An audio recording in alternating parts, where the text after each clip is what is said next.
अंत में मेरा इन जैसी अन्य सभी पार्टियों से भी यही अनुरोध है कि वे भी इस देश के करोड़ों SC व ST वर्गों के लोगों के समक्ष इस निर्णय के मामले में अपनी अपनी पार्टी का स्टैंड जल्दी ही स्पष्ट करें, ताकि सही स्थिति इन वर्गों के सामने आ सके।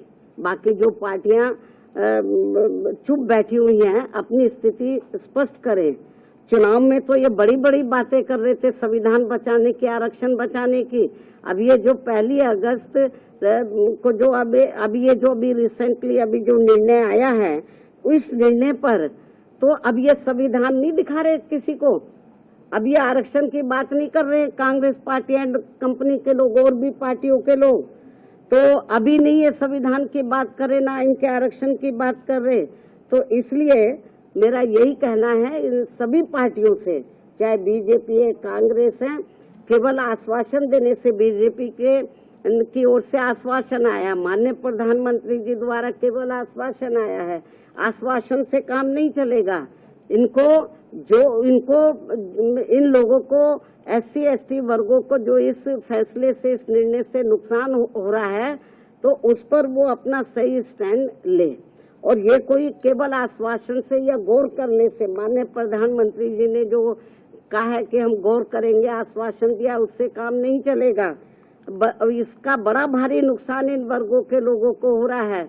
बेहतर तो यही होता कि कल जो इन्होंने 2-3 दिन पहले ही संसद के दोनों सत्र जो इन्होंने अनिश्चित काल के लिए स्थगित कर दिए हैं, बेहतर यही होता कि इसको ये अनिश्चित काल की बजाय तो ये थोड़े समय इसको ये नहीं करते, इसको कंटिन्यू रखते और 5-6 दिन के बाद पूरी तैयारी करके तो ये संशोधन विधेयक को ये पार्लियामेंट में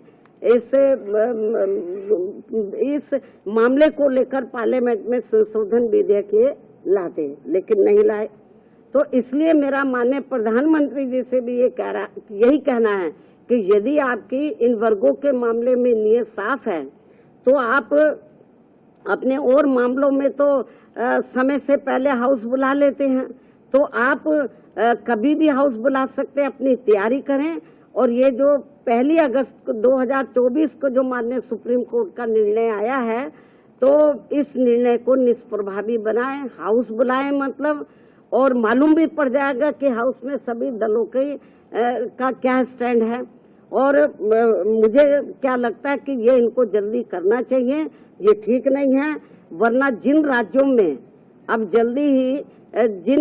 राज्यों में जल्दी ही विधानसभा के आम चुनाव होने वाले हैं, तो इन वर्गों के लोग न बीजेपी को माफ करेंगे, न कांग्रेस को, न अन्य पार्टियों को माफ करेंगे, क्योंकि इन्होंने इस बार जो 18वीं लोकसभा के आम चुनाव हुए हैं, उसमें इन वर्गों के लोगों के साथ बड़ा विश्वासघात किया, धोखा दिया है। इनको कहा कि हम संविधान बचाएंगे, आरक्षण आपका खत्म हो जाएगा। अब ये चुप क्यों हैं? अब ये लोग चुप क्यों हैं? तो लेकिन इससे साफ जाहिर है, ना ये संविधान को बचाने वाले हैं, ना आरक्षण को बचाने वाले हैं।